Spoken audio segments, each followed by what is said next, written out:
My plane is delayed. So while I'm waiting, I'm going to tell you all a mind trick, and I want you to pay attention because this might be the most important video you ever watch in your life. What I want you to do from now on is try and remember your last thought before you go to sleep. Now, when you do this, it's going to turn your brain on and wake your brain up, and then you're going to struggle to sleep. So don't do that. It's going to take a little bit of practice. It's going to take about a week or so where you learn to be zen and fall asleep and allow your mind to fall asleep while remembering what you're thinking about and categorizing them. And the point is that when you wake up the next day, you should be able to tell people what the last thought you had was before you went to sleep. Because you never probably thought about this, you're not aware of this. But your mind is drifting in all different kinds of directions before you fall asleep. You're thinking of this, you're thinking of that, thinking of that bitch, thinking of that memory, X, Y, Z. And you don't remember the last thought that you had before you finally lost consciousness. But once you've trained your mind to remember it, something very interesting happens. And what happens is, when you remember your last thought before you went to sleep, you start to remember all of your dreams and all of your thoughts you have when you are asleep. Because you only live in the present. You only live in right now. Everything you've ever experienced in your life is remembered.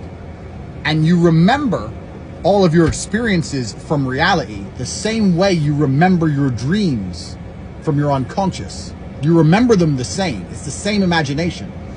So when you begin to remember your last thought before you went to sleep, and you begin to remember every single unconscious thought you ever had, what becomes very interesting, thank you very much, thank you. What becomes very interesting from there is you get a lot more control over your subconscious mind and over your dreams. You get the ability to affect your dreams with your mind. You become a lucid dreamer like I am. I can't have a nightmare because if I start to dream of something which is less than perfect, in my dream, I just click my fingers or do some Aikido and change it. If my plane starts to crash, in my dream, I click my fingers and I have a parachute. I control my dreams. I control my mind absolutely. Now, what's really interesting is this. If you remember your entire life, your awake, your conscious experiences, the life you've lived that you remember, is all inside of your mind as memories. But if you start to remember all of your dreams without fail, and these are dreams that you can affect in real time, you now get to remember and have a catalog in your mind of an entire life as a superhero. I have lived an entire life in my subconscious while I was asleep as a superhuman. I have all of the memories. I have years of memories of living a life in which I could fly.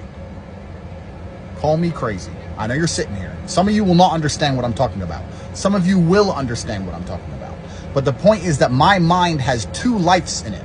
I have my conscious life and my unconscious life. I've lived both. I remember them the same. I have trained my mind to do this. So in my living years, in my human experience, I've lived twice as long as you have. This is why I know twice as much as you know.